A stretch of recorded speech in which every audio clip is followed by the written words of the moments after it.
Bom, pessoal, tudo bem? Hoje nós vamos começar nosso módulo de anestésicos locais, né?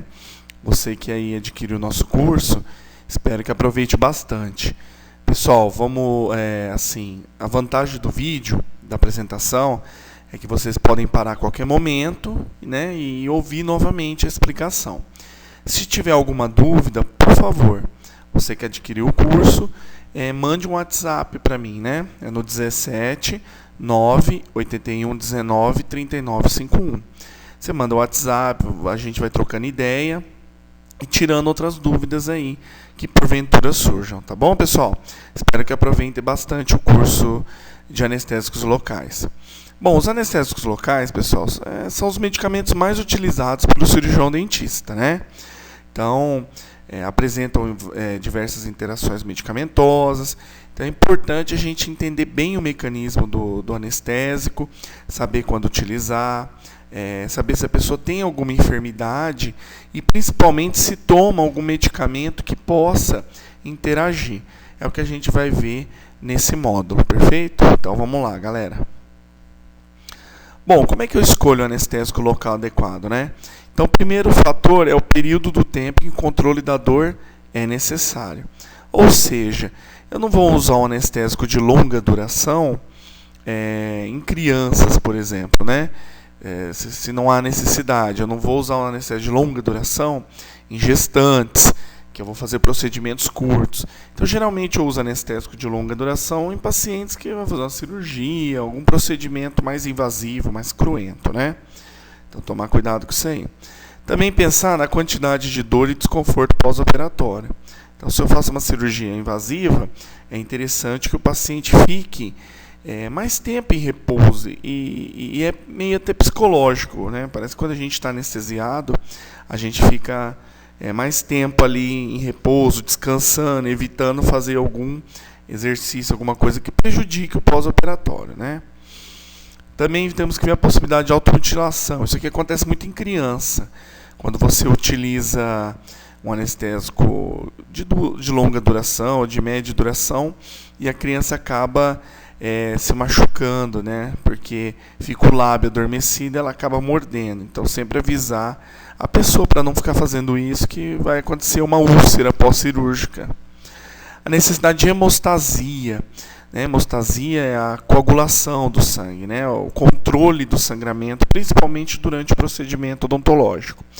Então, pessoal, é importante salientar que aqui o melhor vasoconstritor que nós temos em odontologia hoje, qual que é? É a adrenalina, tá? Porque a adrenalina, ela atua tanto em vênulas, que são pequenas veias, quanto em arteríolas. E a felipressina, que é a da prilocaína, algumas marcas comerciais como Citocaína ou Citanest, ela atua somente em vênulas. E atuando somente em vênulas, ela não promove ali uma hemostasia legal do campo operatório. Então é importante guardar isso aí. O melhor vasoconstritor para cirurgia hoje é a adrenalina, tá?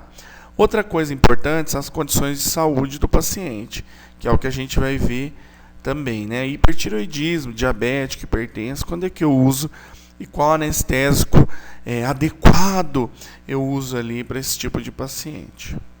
Vamos para o próximo. Então agora, pessoal, nós vamos ver os sais anestésicos, perfeito? Bom, primeira coisa antes de ver sais anestésicos é lembrar que os anestésicos locais possuem 3 componentes principais, tá? Quais são eles?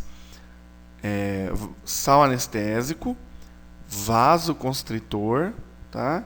E o conservante. Então a gente tem que lembrar que tem esses 3 componentes. Aliás, uma pergunta para vocês pensarem aí. Qual desses 3 componentes é o que causa mais alergia no anestésico? O sal, o vaso ou o conservante? Pensando bem, gente, imagina comigo, o sal, né? Só anestésico, a lidocaína, a mepivacaína, a bupivacaína, elas não causam tanta alergia. Tirando a articaína e a prilocaína, que são mais alergênicas, porque tem um anel sulfídrico na sua composição, um anel de enxofre, as outras não são tão alergênicas, tá? Vasoconstritor: adrenalina, noradrenalina, levonorefrina, fenilefrina e a felipressina. Então imagine, adrenalina você produz no corpo. Então qualquer susto que você levasse, se você fosse alérgico à adrenalina, era um edema de glote, né? Pelo amor de Deus. Então os vasoconstritores não causam alergia ao paciente. Então, raciocinando, o que causa alergia? É o conservante. Nós temos dois que a gente vai ver, que é o bisulfito de sódio e o metilparabeno, né? Tá perfeito, só para ficar bem ilustrado para vocês. Bom, a lidocaína é o sal anestésico mais utilizado hoje no mundo inteiro e é o mais hipoalergênico, tá? Então, a lidocaína você pode usar com tranquilidade, é muito difícil causar alguma reação alérgica no paciente. Então é interessante a gente salientar isso, porque a lidocaína é um dos anestésicos mais seguros em odontologia, né? Ele tem uma início de ação rápida, né? O que é início de ação rápida? 2 minutos, tá? E produz uma anestesia desejável por diversas horas. Diversas horas, assim, 1h30, né? 2 horas, mais ou menos, de tecido pulpar aí, 2h30, 3 horas de tecido mole. Então é um anestésico do dia a dia do cirurgião dentista, né? Você pode usá-lo em diversas situações. A gente vai ver que na maioria dos pacientes, até alguém que tem alguma enfermidade, algum problema, você pode utilizar a lidocaína tranquilamente, tá certo? Então, pessoal, a lidocaína pode ser utilizada aí de forma bem tranquila, tá certo? Vamos para o próximo. A articaína, né? A articaína é um anestésico local ainda mais novo a ser descoberto, né? E olha que ele foi aprovado em 2000, né? A articaína ela tem sido muito utilizada, principalmente em cirurgias, porque ela tem uma excelente penetrabilidade óssea. Agora, qual que é o problema da articaína? Primeiro, ela é 4%, então ela é muito concentrada. Você tem que ter muito cuidado de não acertar em um vaso, né? De não dar muitos tubetes, porque como ela é mais concentrada, ela também causa uma maior toxicidade de forma geral. Tá? Se você usar um tubete, ela é até menos tóxica, que a gente pode ver aqui. Ó. Se usar um tubete 2 comparado com a lidocaína, ela é menos tóxica, porque ela tem uma retirada do local bem melhor e uma metabolização melhor. Mas se você usar em grande quantidade, ela se concentra mais no organismo. Então toma cuidado de não usar muito, né? Ela também atravessa a barreira hematocefálica, como todos atravessam, mas ela tem uma capacidade de atravessar um pouquinho mais, tá? Sempre usada com vaso, geralmente o vasoconstritor dela é a articaína, é a adrenalina, tá? Então o vasoconstritor da articaína é a adrenalina e por isso então ela é um dos anestésicos hoje muito bem utilizados para cirurgias invasivas. Pode utilizar implante? Pode também. Só toma cuidado em implante, porque como ela tem uma excelente penetrabilidade óssea, ela pode, tá? Assim, pode acontecer por exemplo, na alveolar inferior, você fazer uma infiltrativa ali na mandíbula e ela anestesiar o alveolar inferior e retirar aí um dos guias de sensibilidade para o implante. Mas é muito difícil acontecer isso, tá, pessoal? E na maxila também é muito difícil acontecer, porque para atingir bloqueio na maxila é bem mais difícil, né? Então, mas toma cuidado, tá, pessoal? Toma cuidado aí com a articaína, nesse sentido do implante. Mas ela é um excelente anestésico, né? Inclusive, é um anestésico que tem que ter no consultório. E outra coisa da articaína como ela tem um anel sulfídrico, cuidado, né? Pacientes, por exemplo, que têm muitas alergias, um paciente muito alérgico, né? Ele pode desencadear também alergia à articaína. Um paciente, por exemplo, um asmático alérgico, né? E até uma coisa que eu vou falar para vocês. Como é que se diferencia um asmático alérgico de um asmático brônquico, né? Geralmente o brônquico usa adrenalina na bombinha e o asmático alérgico usa adrenalina, alguma coisa, só que usa corticoide também. Então, se tiver corticoide na bombinha do asmático, ele já é um asmático alérgico. Então, toma cuidado com esse tipo de asmático, tá certo, pessoal? Então, olha aqui o que eu disse anteriormente, né? Que elevada concentração, 4%, pode aumentar o risco no caso de injeção intravascular acidental. Então, a gente acaba pegando uma certa experiência, né, na odontologia e acaba esquecendo de fazer o refluxo na anestesia. É muito importante, tá? Nunca esqueçam de fazer o refluxo. Bom, a bupivacaína, que é um anestésico de longuíssima duração, né, 12 horas de tecido mole, 7 de tecido pulpar, mas hoje não é tão utilizado mais, depois que saiu a articaína. Por quê? Porque hoje é o anestésico mais tóxico que existe. Ele fica muito tempo no organismo, demora muito tempo a ser metabolizado, então a bupivacaína tem sido aos poucos não mais utilizada em odontologia, tá? Então hoje quem faz cirurgia realmente acaba utilizando a articaína. Bom, então vamos para o próximo agora, né? A mepivacaína. A mepivacaína, ela tem sido muito bem utilizada em odontologia também, né? Principalmente porque ela é o sal menos vasodilatador. O que significa isso, pessoal? Que todos os sais anestésicos são vasodilatadores. Por isso que eles vêm com vasoconstritor. Ela é a menos vasodilatadora. Isso significa que ela sem vaso é a que dura mais. Então, se você for ter um anestésico sem vaso no consultório, a mepivacaína é uma excelente solução, tá? Bom, para usar anestésico sem vaso em odontologia, são em casos raros, né? Uma criança que vai fazer a extração de um dente descido, uma gestante que às vezes vai fazer uma restauraçãozinha pequena, alguma coisa mais tranquila, tá? Mas a gente sempre preconiza usar anestésico com vaso, por quê? Porque a descarga endógena de adrenalina que você vai liberar, se você tiver dor, que acontece no anestésico sem vaso, é 40 vezes maior que a contida no tubete. Então, às vezes, é bobeira, né? Você ficar aí preocupado de usar anestésico, e posso usar com vaso, não sei o quê, porque a reação orgânica é muito pior se a pessoa sentir dor, né? Mas se for ter um anestésico sem vaso no consultório, a mepivacaína é a solução, tá? Tem o início de ação rápido também, 2 minutos. O único problema da mepivacaína é o metabolismo, que é bem mais lento, por exemplo, 3,5 vezes mais lento do que a da lidocaína. Então significa o quê? Que você não pode usá-la também em altas quantidades, principalmente em paciente hepatopata, que tenha problema de fígado, tá? Então, a mepivacaína é bom evitar em pacientes que tenham problemas hepáticos, perfeito? E a criança com 20 quilos, máximo 2 tubetes, porque você pode sobrecarregar aí o fígado dela, né? O metabolismo é mais lento, perfeito? Vamos para o próximo. Aqui é uma novidade, né? A ropivacaína ainda não existe para utilização em odontologia, mas já está sendo pesquisada. Então, vai ser um anestésico aí muito interessante.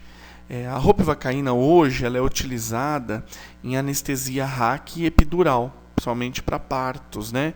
Então, é um anestésico muito bom, muito assim eficaz. Então, a gente está na torcida que saia logo aí para odontologia, né? Ela nada mais é do que uma mistura de mepivacaína com bupivacaína, né? E a Unicamp já fez um gel tópico, né? Diz que é muito, muito bom. Inclusive consegue assim, anestesia tópica, às vezes até anestesia um pouco o elemento dentário, só para ver a potência do anestésico. Vamos esperar sair no mercado aí. Estão falando em 2017 e 2018, né? Olha lá, a concentração dela é de 0,75,5, né? O único problema dela é que ela aumenta a pressão arterial. Então, provavelmente, ela será contraindicada aí para pacientes hipertensos, né? Não existe ainda, tubete anestésico. E a sem vaso, ela dura 50 minutos de ação. Então, imagine aí a potência desse anestésico. A tendência, né, pessoal, é confeccionar, é criarem anestésicos cada vez mais potentes que a gente precisa usar menos tubetes, né, e o paciente fique num conforto maior. A etidocaína e a levobupivacaína são 2 outros anestésicos que ainda estão em estudos. Aí. Eles prometem para 2018, 2019. Estamos na torcida também. Bom, e a prilocaína, né, pessoal? Que é o famoso Citanest, Prilonest, citocaína, né? É um anestésico muito bom, né, também. Mas nós vamos ver as contraindicações dele, né? Que quando ele começou a ser vendido, ele foi prometido para todos os tipos de paciente. E não é bem assim. Tem pacientes que não podem fazer uso de prilocaína. A gente vai vendo aí durante a aula. A prilocaína, o grande problema dela é o tamanho da molécula, né? Então, o tamanho da molécula dela é bem pequeno, é a menor molécula de todos os anestésicos locais. Por isso, portanto, né, ela passa mais pela barreira placentária.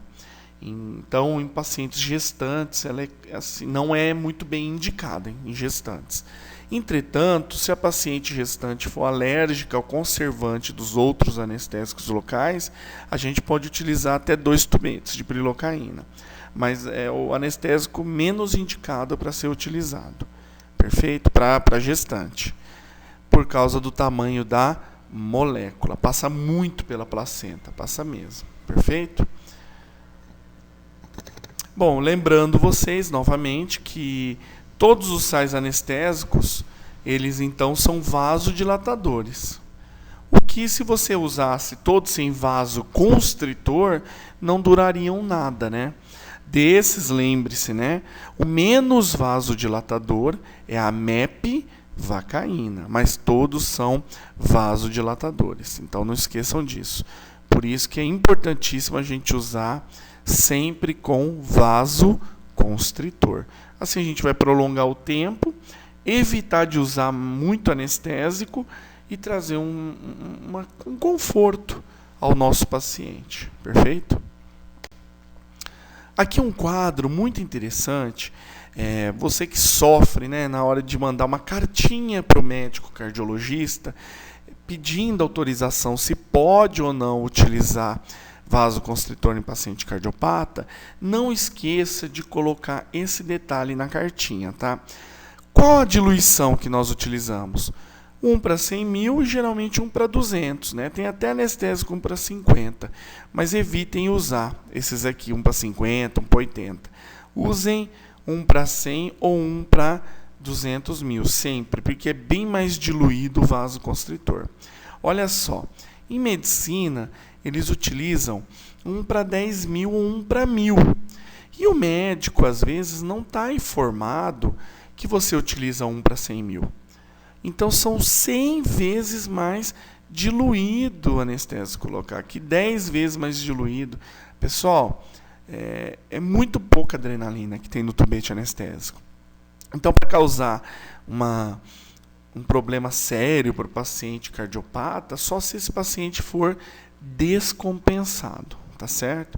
E lembrando aos senhores, o que é um paciente compensado? O paciente compensado é aquele que toma o mesmo medicamento e tem os parâmetros fisiológicos controlados há no mínimo 3 meses. Se o paciente, mês passado, mudou o medicamento, ele não está mais compensado, tá certo? Então, assim, acompanhar esse paciente. Claro, você pode atender um paciente que trocou o medicamento há menos de um mês e está tudo certinho na hora do atendimento, tudo bem, pode atender. Mas lembre-se, ele pode descompensar a qualquer momento. Então, você tem que sempre ter um monitoramento mais profundo, mais adequado desse paciente. Agora, paciente que já há 3 meses toma o mesmo medicamento, no mínimo 3 meses, e está compensado os parâmetros, esse é mais difícil de sair desses parâmetros, tá certo? Então, lembrando mais uma dica clínica aí para vocês. Então, pessoal, na cartinha ao médico cardiologista, coloque que você vai usar anestésico 1 para 100 mil. Falando dessa forma, até o médico vai falar, nossa, é muito diluído essa adrenalina, tranquilo, tá certo? Então falta geralmente essa informação na famosa cartinha, tá? E você tem que pedir o quadro cardiológico do paciente e falar que você vai usar então anestésico com vasoconstritor. Porque coloque na cartinha também que se o paciente sentir dor, a descarga endógena de adrenalina 40 vezes maior que essa aqui, ó, que 1 para 100 mil. Então aí sim o paciente pode ter um problema sério, uma cardiopatia aí devido ao estresse e à ansiedade. Perfeito? Não esqueçam nunca disso, de colocar isso na cartinha. Bom, vamos ver os vasoconstritores agora. Ela atua primeiro em alfa, então promove uma vasoconstrição adequada do anestésico e depois atua um pouquinho em beta. E aí qual que é o cuidado que você tem que avisar o paciente? Do efeito rebote. O que é esse efeito rebote? É quando ela começa a atuar em beta, depois da cirurgia. Aí promove um pequeno sangramento. Mas é pequeno sangramento, não é hemorragia, tá, pessoal? Senão a gente não usava adrenalina. Então avisa o paciente que pode sangrar um pouquinho depois, é normal. Tá? Mas geralmente, como já formou o coágulo, dificilmente isso acontece. Mas pode acontecer, por causa do nosso famoso efeito rebote. Perfeito? Avisar o paciente disso aí. A noradrenalina, que é outro vasoconstritor muito utilizado em odontologia, só que cuidado, né? Qual que é o problema da noradrenalina? É que ela atua 90% em receptores alfa. E os receptores alfa, pessoal, são responsáveis, como eu disse a vocês, pela vasoconstrição. Então causa uma vasoconstrição mais duradoura, vamos dizer assim. Porém, não tão potente como a da adrenalina. O que significa isso? Que ela não vai causar tanto assim a potência, ela não é tão potente como a adrenalina, tá certo? Só que ela é duradoura, mas não é potente. Então não adianta você vai ter que usar mais tubetes com noradrenalina do que com adrenalina para fazer o mesmo efeito, a mesma duração, a mesma potência da adrenalina, tá certo? Então o paciente vai acabar sentindo um desconforto mais rápido com a noradrenalina. E pior, qual que é o grande problema? É a anestesia no palato, porque o palato já é uma área pouco vascularizada. Se ela é pouco vascularizada e você anestesia com noradrenalina, o que pode acontecer? Uma necrose no palato. Tanto que nos Estados Unidos a noradrenalina ela já foi banida do mercado. Não existe noradrenalina lá, só existe adrenalina. Então, pessoal, sempre optar por anestésicos que contenham adrenalina, perfeito? A levonorefrina é outro tipo também, mas olha só, ela atua 75% em alfa e 25% em beta, só que a potência é de 15% da ação vasopressora da adrenalina. Então, acaba não valendo a pena você usar. Você vai ter que usar muito mais tubetes de levonorefrina do que de adrenalina, tá? Então, anestésico é um vasoconstritor que não compensa ser utilizado. E o último é a fenilefrina, desse grupo das aminas simpático-miméticas, né? A fenilefrina, ela é o vasoconstritor mais fraco e mais estável usado em odontologia, tá? Mais estável assim, porque ela não estraga tanto dentro do tubete, mas é o mais fraquinho. Então, olha só, atua 95% em alfa e 5% em beta e tem somente 5% da potência vasopressora da adrenalina. Significa o quê? Que vai ter 5% da ação da adrenalina. Então, você vai ter que usar muito mais tubetes em comparação com um anestésico que tenha adrenalina. Não compensa para o paciente, ok? E vamos para o próximo agora.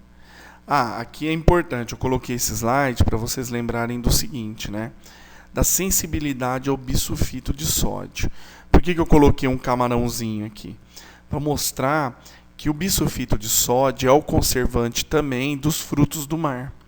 Então, pessoal, quem é alérgico a frutos do mar é alérgico também ao bisulfito de sódio. E o bisulfito é conservante da adrenalina, da noradrenalina, da levonorefrina e da fenilefrina.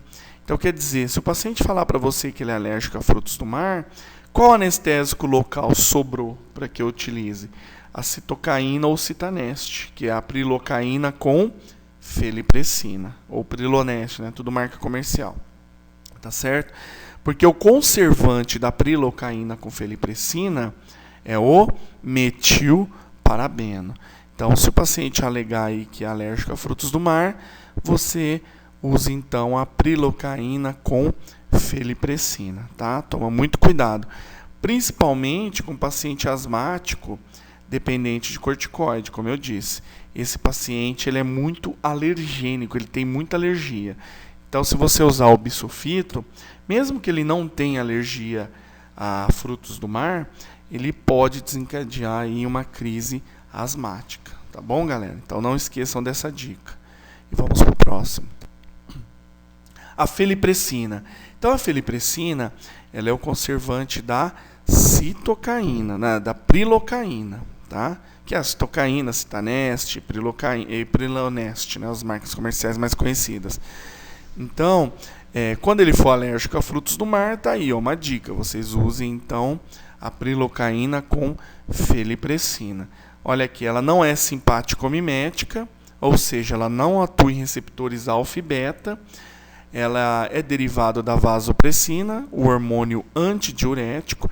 Tome cuidado, porque a vasopressina ela é análoga quimicamente à ocitocina. E vocês lembram para que serve a ocitocina no nosso organismo? Uma das funções, principalmente em mulheres, é a contração uterina. Então, tome muito cuidado com o quê? Com gestantes, que eu falei para vocês. A prilocaína já é a menor molécula, a que passa mais pela placenta. E a felipressina, que é o seu vasoconstritor, pode causar o quê? Contração uterina. Então, causando contração uterina, aí principalmente no último trimestre, a gente corre um risco de aborto, né? Claro, pessoal, isso se você acertar dentro do vaso e se você usar uma quantidade muito grande de prilocaína. Agora, até 2 tubetes fora do vaso, é muito difícil causar esse tipo de problema, tá bom? Então, não esqueçam disso. O conservante é o metilparabeno, né? Então, é o conservante de muitos medicamentos. Então, se o paciente chegar com uma lista de medicamentos para você que ele é alérgico, tome cuidado. Provavelmente pode ser o metilparabeno. Aí você evita de usar a prilocaína, use a lidocaína, bupivacaína, mepivacaína, articaína, tá certo? Estimula diretamente o músculo liso vascular, tem uma ação mecânica, então, que causa hemostasia, né? Causa o controle do sangramento e atua mais em veias do que artérias. Por isso que, não sei se vocês já tiveram essa experiência no consultório, quando você vai usar prilocaína para a cirurgia, é perceptível que o campo operatório ele fica mais prejudicado, ou seja, mais sanguinolento, né? Porque a prilocaína não segura, com felipressina não segura tanto a hemostasia quanto você utilizar aí uma lidocaína com adrenalina, né? Por motivos que a gente já falou anteriormente. Perfeito, pessoal? Então, olha, vai assistir na aula, se você tiver dúvida, pare e ouve de novo até você conseguir entender. Se tiver dúvidas, por favor, manda um WhatsApp para mim que a gente vai trocando ideia, tá certo? Vamos para a próxima. Aqui é um artigo do Francisco Groppo, né, lá da Unicamp de Piracicaba, que ele mostra que em tubetos de plástico, mesmo quando você usa lidocaína, que tem adrenalina, que vocês lembram que o conservante é o bisulfito de sódio, mesmo em tubetos de plástico, a gente acaba tendo a presença do metilparabeno no tubete. E como vocês sabem, lembra, o metilparabeno é o conservante da prilocaína. Olha aqui, tá? Da prilocaína e não da lidocaína, por causa da adrenalina. Então, pessoal, só que olha só, aqui nós temos qual conservante, então, da lidocaína com adrenalina? Nós temos o bisulfito. Além do bisulfito, nós temos também o metilparabeno, por causa do plástico. Então, lembre-se, se o paciente for alérgico a metilparabeno, aí você fala assim, então não vou usar prilocaína com feliprecina. Perfeito, você não vai usar. Só que se você usar uma lidocaína, que você poderia utilizar num paciente alérgico a metilparabeno, num tubete de plástico, você também corre um certo risco, porque tem metilparabeno no plástico. Aliás, pessoal, o ideal mesmo é utilizar sempre anestésicos em tubete de vidro, né? Porque o vidro, além de deslizar melhor, a contaminação é muito mais difícil. Por exemplo, já tem estudos falando, né, que se você mergulhar um tubete de plástico no iodo, que muitos profissionais têm esse hábito, você pode contaminar a solução com iodo. Então, evite usar tubete de plástico, use mais de vidro, pela comodidade, praticidade até para o paciente, que ele sente menos dor na aplicação do anestésico local. Perfeito? Porque a gente tem que usar uma força mais excessiva, às vezes, na aplicação de um tubete com plástico, tubete de plástico, né? Perfeito? Vamos lá. E aqui os casos especiais, né? Pacientes que requerem cuidados especiais na utilização dos anestésicos locais. Um deles é o hipertireóidico, né? E hoje o número de pacientes hipertireóidicos vem aumentando sensivelmente, né, por vários motivos, que aí vale até uma aula de hipertireoidismo, né? Mas o hipertireóidico, você tem que lembrar o seguinte, ele tem maior sensibilidade às catecolaminas.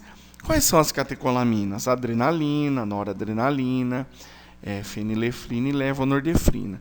Por que ele tem essa sensibilidade? Porque o hipertireóidico ele tem um aumento geral do metabolismo.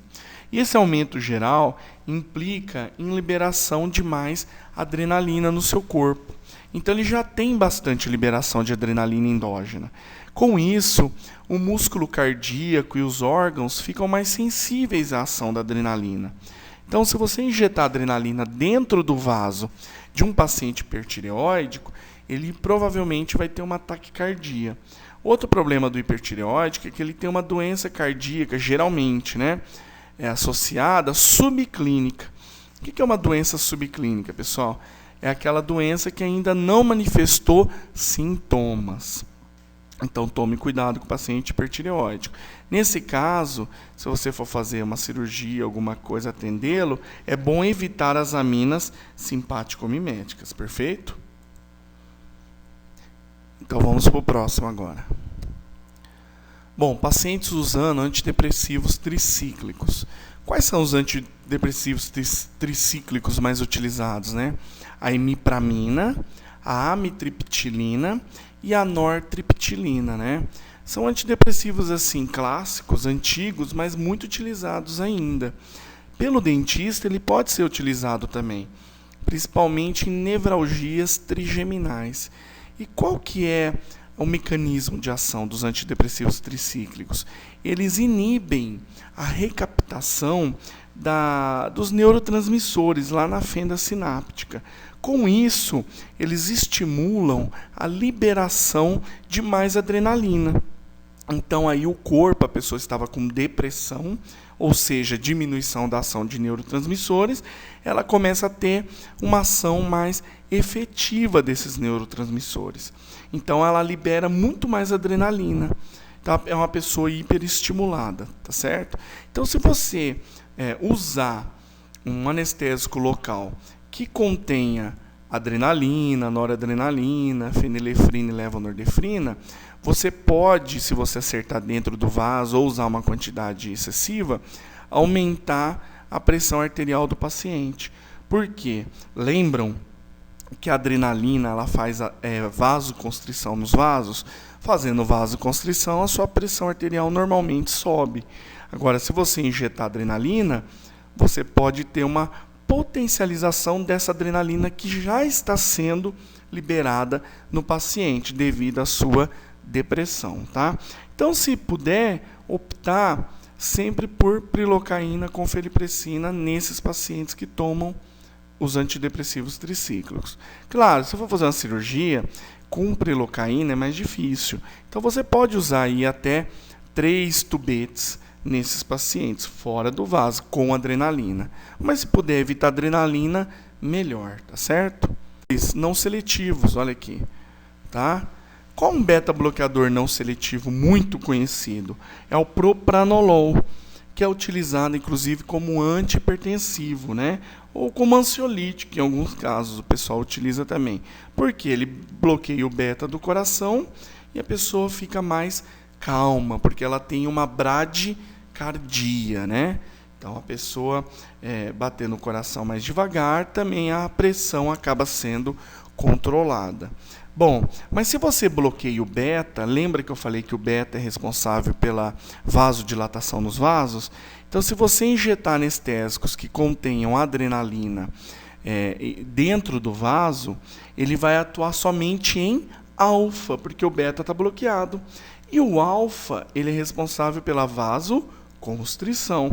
Então, olha só, aí você pode ter uma séria elevação da pressão arterial, uma vasoconstrição intensa, e bradicardia, porque o coração está bloqueado. O coração não tem receptor alfa, só tem receptor beta, e ele está bloqueado. Então, aí é muito mais grave. Então, em paciente que esteja tomando propranolol, você evita mesmo o uso de anestésicos com adrenalina, noradrenalina, fenilefrina e levonorefrina, perfeito? Então, optem aí pela prilocaína com felipressina. Pacientes que estejam sob uso de droga, né, cocaína ou crack. A cocaína ou crack, pessoal, tem o mesmo efeito do antidepressivo tricíclico. Por isso que a pessoa fica altamente excitada, porque ela inibe a recaptação do neurotransmissor, o neurotransmissor fica por mais tempo ali na fenda sináptica e a pessoa tem uma liberação maciça de adrenalina. Por isso que a pessoa fica com a pupila dilatada, fica muito agitada. Então, o paciente que chegar nesse estado no seu consultório, numa situação de emergência, você procure utilizar, então, a prilocaína com felipressina, tá? Claro, se for uma consulta eletiva, ou seja, você ia fazer um procedimento e a pessoa chega nesse estado, o melhor é adiar a consulta. Para quê? Para evitar uma taquicardia, até um provável infarto, tá? Então tomem muito cuidado, que a cocaína ela tem um efeito devastador. E como eu sei que o paciente está sob efeito de drogas, né? Isso é sempre uma pergunta que o pessoal faz nos meus cursos. Bom, um teste infalível é você analisar a pupila. Mas a pupila dilatada, ela pode ser medo, tá? Geralmente eles estão com a pupila dilatada. Mas quando você coloca um foco de luz perto, a pupila contrai. Isso é fisiológico. Então o que você vai fazer? Pega o refletor, não incida a luz diretamente nos olhos, tá? Você coloca próximo ao nariz o refletor. Você vai perceber que a pupila não vai contrair. Se a pupila não contrair, é porque ele está sob efeito de alguma droga. Aí você alerta ele, olha, se você tiver sob efeito de alguma droga, você pode passar mal com anestésico. Aí o paciente geralmente ele vai te relatar se ele usou ou não. Se ele usou, você então adia a consulta nas últimas 24 horas, tá? Você adia e joga ele para outro dia e avisa que ele não vai poder fazer uso da droga que ele esteja utilizando no caso, tá bom? Então vai essa dica clínica para vocês aí. E no paciente idoso, pessoal, o que a gente tem que pensar? Que o paciente idoso, ele já tem alterações no processo de distribuição do medicamento, na metabolização do fígado e na excreção renal. Então, no paciente idoso, a gente tem que procurar sempre fazer o quê? Diminuir a dose de anestésico, só isso, tá? Se ele for hepatopata, então diminuir ainda mais. Então, idoso, evitar procedimentos muito longos com o idoso, né? E que exijam muitos tubetes anestésicos. Só isso, tranquilo. E lembra que no idoso, ele também faz uso de muitos medicamentos, né? Então, é importante, pessoal, sempre no consultório, ter um DEF. O que é o DEF? É o Dicionário de Especialidades Farmacêuticas. A cada biênio sai um DEF. Então, adquiram aí o seu 2015, 2016. Porque é sempre bom ir lá e falar toda a interação que pode ter. Se vocês quiserem mais específico, tem o GTO, que é o Guia Terapêutico Odontológico. E hoje também, no iPhone, no Samsung, etc., no sistema Android, no sistema iOS, tem vários aplicativos de interações medicamentosas. Então é legal você ter ali na hora para você consultar, tá? Porque o idoso geralmente tem a polifarmácia, ou seja, ele toma medicamentos, muitos medicamentos, né? Então é bom você ter sempre um guia ali para você saber se vai dar interação com anestésico, alguma coisa assim, perfeito? Tá? A bupivacaína, ela não é tão utilizada mais, como eu disse para vocês podem substituir aqui a bupi pela articaína, e a prilocaína é a última opção para o idoso. Por que a prilocaína é a última opção para o idoso? Porque a prilocaína é mais hepatotóxica, tá? Então, a prilocaína dos anestésicos locais, ela é a mais hepatotóxica. Aqui, para mostrar da prilocaína também, que ela tem um anel de ortotoluidina. Esse anel de ortotoluidina não deixa a metahemoglobina virar hemoglobina. Então tomem muito cuidado, porque a hemoglobina, vocês sabem, é uma importante proteína para o nosso corpo, fica dentro das hemácias, e ela carrega o quê? Os átomos de oxigênio. Ela tem ferro e ela carrega os átomos de oxigênio. Ela consegue carregar 4 átomos de oxigênio, a hemoglobina. Já a metahemoglobina consegue carregar 2. Então, se o paciente for anêmico, o que é anemia, pessoal? Anemia é a deficiência ou de hemoglobina, né, ou a deficiência de hemácias, a quantidade de hemácias. Então, você aí tem um problema sério de oxigenação num paciente anêmico.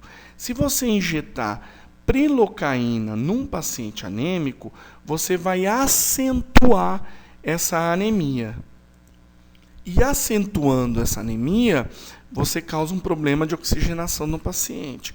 E causando um problema de oxigenação, se você fizer uma cirurgia, você não vai ter uma adequada cicatrização. Então, em paciente anêmico, nunca utilizar prilocaína, porque você vai acentuar a anemia. E quais são os pacientes que têm mais risco de anemia, né? Criança, gestante e idoso. Então, cuidado com a prilocaína nesses três grupos, né? E outro detalhe, ainda mais se o paciente estiver fazendo uso de paracetamol. Lembra, eu não falei para vocês que a prilocaína é hepatotóxica? O paracetamol também, extremamente hepatotóxico. Então, se ele já usou paracetamol e você injeta mais prilocaína, a chance de hepatotoxicidade e potencialização aumenta, tá? Então, cuidado aí em pacientes que tenham anemia e que estejam fazendo uso crônico de paracetamol. Perfeito? E na criança, pessoal? Na criança, principalmente crianças bem pequenas, né? De 3 anos e meio, por exemplo, até 5, 6 anos, elas têm uma quantidade de sangue muito menor do que no adulto. Elas têm 1,5 litro de sangue, e o adulto tem 6. Então, qual que fica mais concentrado? Você pegar 2 tubetes anestésicos e jogar num baldinho de 1,5 litro ou num balde de 6 litros? Com certeza fica no de 1,5 litro. Então, a criança, quando você utiliza anestésico local, fica muito mais concentrado no seu organismo. Então, em crianças, evitem o quê? Usar doses excessivas, perfeito? Outra coisa, prefira sempre anestesia infiltrativa. Você sabe que em criança até 6 anos a mandíbula ainda é mais porosa. Então, você consegue fazer infiltrativa em mandíbula, tá bom? E crianças fazendo uso de ansiolíticos ou sedativos, você pode diminuir a dose do anestésico até em 1/3, para 1/3 do que você usa usualmente, né? Por quê? Porque o benzodiazepínico, o sedativo, ele diminui a retirada do anestésico do local de ação. Olha que beleza. Então, você pode usar aí menos anestésico local em crianças que estejam fazendo uso de ansiolítico. Perfeito? Vamos para o próximo. Então, a primeira opção para a criança é a lidocaína com adrenalina. A segunda opção, a mepivacaína com adrenalina, lembra da metabolização que é mais lenta. E a última opção, prilocaína. Porque a última opção, prilocaína para criança, é mais hepatotóxica. E cuidado que criança tem mais risco de ter anemia, podendo causar a famosa metemoglobinemia. Tá? E se a criança for alérgica a bisulfito de sódio, aí não pode usar adrenalina, noradrenalina, levonorefrina, nem fenilefrina. Aí você pode usar uma MEP sem vaso, em criança às vezes um procedimento é bem curto, ou então usar, em último caso, a prilocaína, tá? Até 2, 3 tubetes aí na criança. E na gestante, pessoal? A gestante, você tem que lembrar que você tem que proporcionar para ela conforto no atendimento. Em primeiro lugar, a posição da gestante é levemente sentada. Por quê? Porque se você colocar ela totalmente deitada, a barriga vai comprimir com o peso o nervo vago e a gestante pode até desmaiar na sua cadeira. Então evite de colocar a gestante muito deitada, tá? Cuidado. Outra coisa, procedimentos muito longos, né? Então evite fazer procedimentos que a gestante tenha que ficar muito tempo ali sentada. Ela vai ficar desconfortável também, o peso da barriga incomoda bastante. E sempre usar anestésico com vasoconstritor, porque vocês lembram, a descarga endógena de adrenalina é 40 vezes maior quando sente dor do que a contida no tubete anestésico. Então, se eu usar um anestésico sem vaso em gestante, é bobeira. Tá? Se ela sentir dor, é muito mais prejudicial para ela e para o feto. Perfeito? Então, lembrar que todos os anestésicos, pessoal, passam a barreira placentária. Todos são lipossolúveis. Qual que passa mais? A prilocaína, porque a prilocaína é a menor molécula, né? Outro fator também é o grau de ligação às proteínas plasmáticas, que a gente vai ver aqui, ó. A bupivacaína é a que tem maior taxa de ligação, ou seja, fica mais tempo no organismo.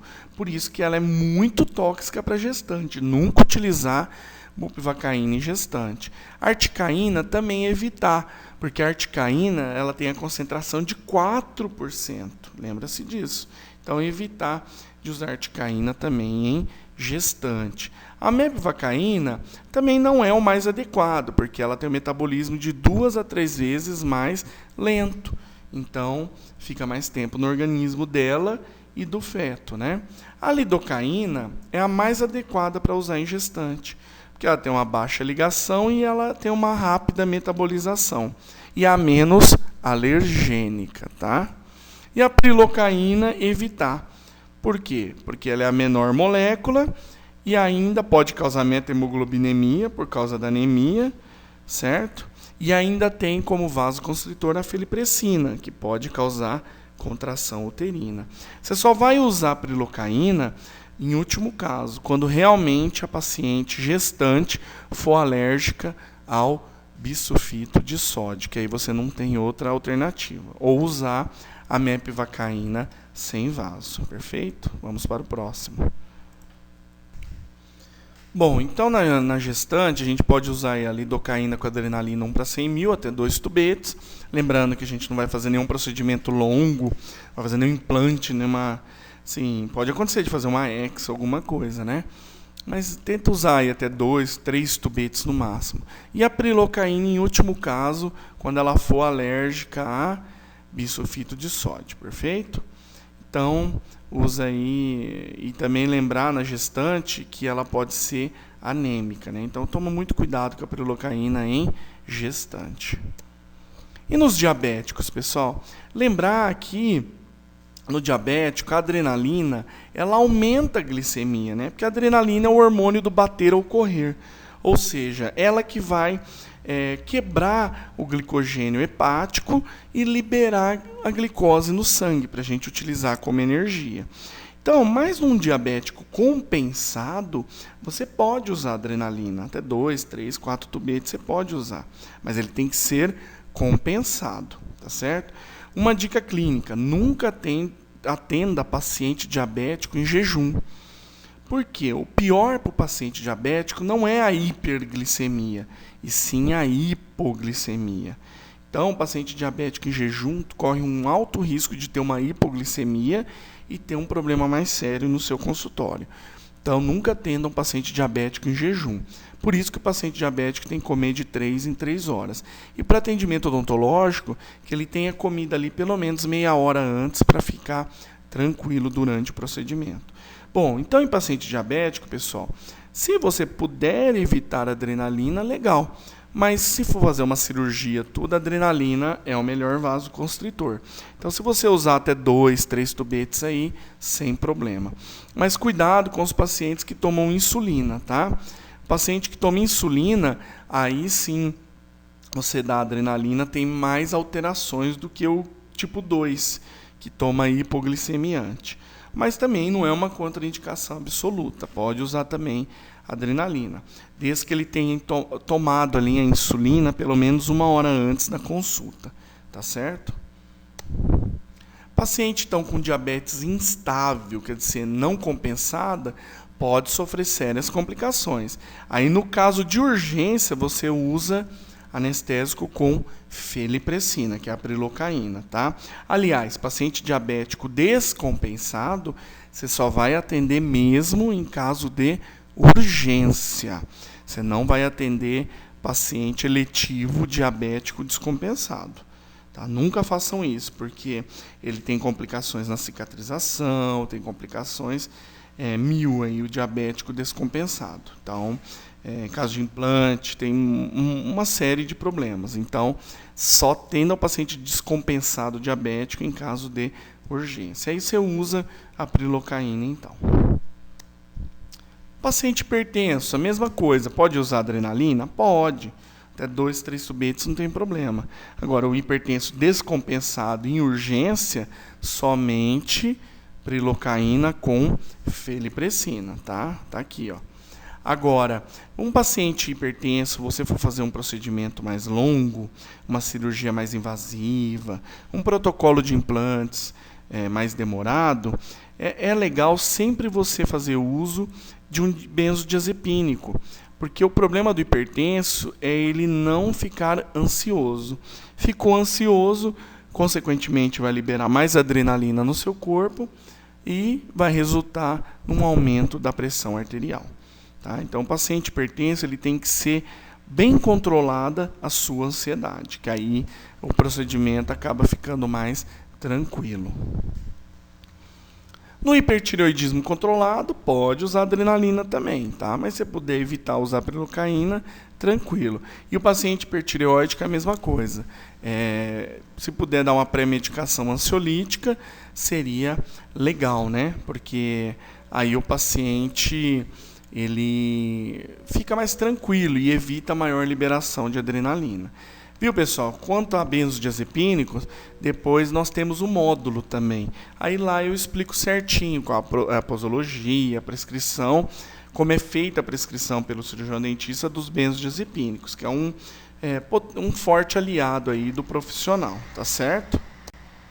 E nos pacientes asmáticos, né? Paciente asmático é o que eu falei, o problema é o asmático alérgico, aquele que faz uso de corticoide.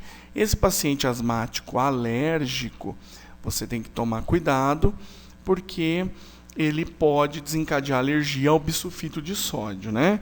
Então, num paciente asmático alérgico, é bom usar prilocaína com felipressina. Agora, num paciente asmático brônquico, que já usa adrenalina, cujo conservante é o bisulfito da bombinha, não tem problema nenhum, você pode usar adrenalina tranquilo, né? Então, olha lá, sempre tomar cuidado com asmático alérgico, tá? Porque eles têm, olha lá, alergia aos sulfitos, né? Os asmáticos não dependentes de corticoide, só 0,8% e 8,4% no grupo dependente de corticoide. Então, tem corticoide na composição da bombinha dele, toma cuidado com a adrenalina, porque tem o bisulfito. Outra dica clínica, pessoal, nunca atenda um paciente asmático sem a bombinha. Tá? Se ele faz uso da bombinha, peçam para ele levar. Porque se ele ficar muito ansioso, ele pode ter uma crise asmática e com a bombinha lá ele já reverte na hora. Você não vai ter nenhum problema. Se ele desencadear alergia também, ele usa a bombinha na hora, tem corticoide na bombinha, tem adrenalina às vezes, então reverte na hora a alergia causada. Perfeito? E aqui eu deixei um quadro para vocês, que eu tirei do livro do Malamed, né, que é o Manual de Anestesia Local, que é um livro que vocês podem aí, adquirir para poder estudar mais. Outro livro que eu recomendo é o Terapêutica Medicamentosa em Odontologia, do professor Eduardo Dias de Andrade, né, tá na sua 3ª edição. É um livro muito bom e assim, é um guia para o dentista, né? Então vocês podem adquirir também, ele tem uma linguagem muito fácil de aprender, né? Então aqui é um quadro mostrando as doses máximas de anestésicos que a gente pode utilizar. Só vou dar um exemplo para vocês depois fazerem a conta dos outros, né? Por exemplo, a lidocaína, a 2%, ela tem 36 miligramas de lidocaína por tubete. Com vaso eu posso usar no máximo 500, sem vaso 300, porque a absorção é mais rápida, então acaba tendo uma maior metabolização, acaba expondo o organismo mais rápido à substância, né? Então a gente acaba usando menos sem vaso. É só fazer a conta. Se eu posso usar no máximo 500 miligramas, e em cada tubete eu tenho 36, você divide 500 por 36, vai dar mais ou menos 12 tubetes. E assim você vai fazendo para todas, né? Olha a articaína, por exemplo, é 4%, tem 72 miligramas. Eu posso usar no máximo 500, vai dar aí uns 8 tubetes no máximo que eu posso usar de articaína. Então, com isso aqui, pessoal, vocês conseguem mensurar, dimensionar bem a quantidade de tubetes máximos que vocês podem utilizar de cada anestésico, perfeito? E algumas dicas clínicas aqui para vocês. Então, pacientes com hepatite diminuem 30% aquela dose do quadro que eu mostrei para vocês, a dose terapêutica máxima, tá certo? Paciente com problema renal diminui em 30%, principalmente da prilocaína, articaína e lidocaína, porque elas são mais nefrotóxicas, né? Outra coisa, miotoxicidade. Isso acontece muito, pessoal. O paciente volta no consultório relatando que está com dor no local onde você fez o procedimento. Aí você faz radiografia, olha, analisa, faz de novo a anamnese e não tem nada. Aí o paciente, mas está doendo, está doendo. O que você faz? Coloca o dedo e pressiona no local onde você aplicou a anestesia. Se ele falar, e é aí, o que aconteceu?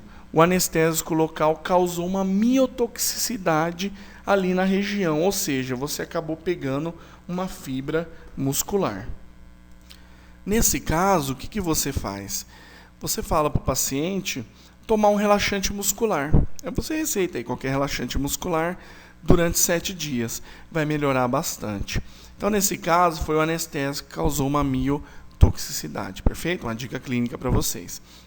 Outra coisa, não há qualquer limitação de uso de anestésico em mulher menstruada ou em pessoa com histeria.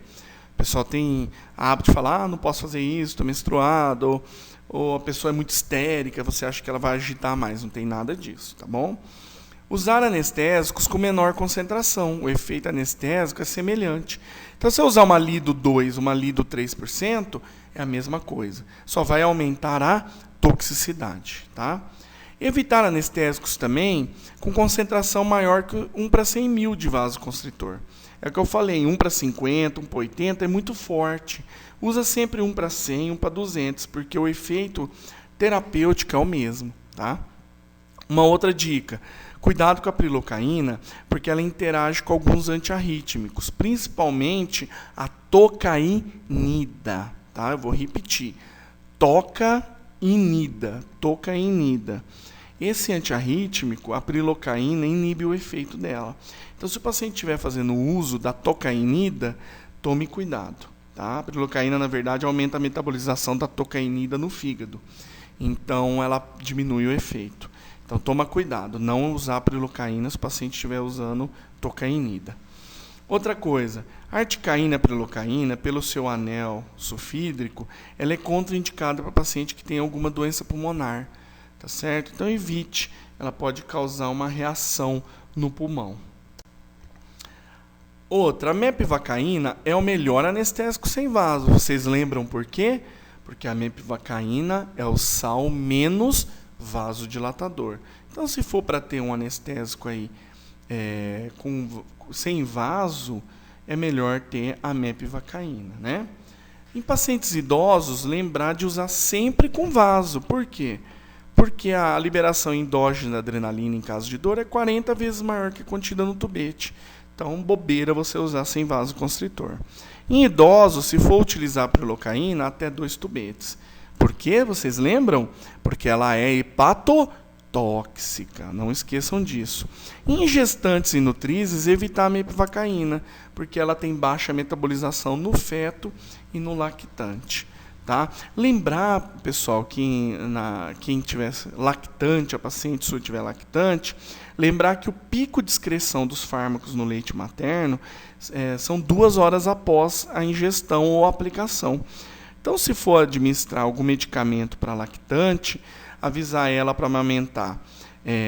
Toma o medicamento ou injeta, amamenta. Depois de 2 horas não amamenta. Depois de 3 horas já pode amamentar de novo. O problema são 2 horas após, que é o pico de excreção dos fármacos. Tá bom, pessoal? Bom, espero que vocês tenham gostado do nosso módulo de anestésicos, né? Foi uma aprofundada aí no conhecimento. Tenho certeza que vocês vão absorver e vão aproveitar muito essas dicas. O vídeo está à disposição, vocês podem ver quantas vezes vocês quiserem, tá? Perfeito. E o que precisar, eu estou à disposição. Assinem meu canal no YouTube, o Professor Farmaco. Tem a minha página no Face, que é Professor Farmaco também. Tem o meu Face, que é Rodrigo Ventura Rodrigues. Tem o meu e-mail, que é rodrigovrodrigues@yahoo.com.br, tá, pessoal? E o meu WhatsApp, que é o 17, o DDD 98119 3951. Então, tem todas essas ferramentas que vocês podem me localizar para tirar dúvidas. E vocês fiquem à vontade, a gente está sempre junto, tá? E façam meus outros módulos também. Tem aí módulo de benzodiazepínico, analgésico, antimicrobiano, e a gente está lançando. Então, eu estou à disposição de vocês. Muito obrigado pela atenção e tenham um excelente estudo de farmacologia, que é uma matéria muito importante, que às vezes a gente acaba largando na faculdade e esquece, tá bom?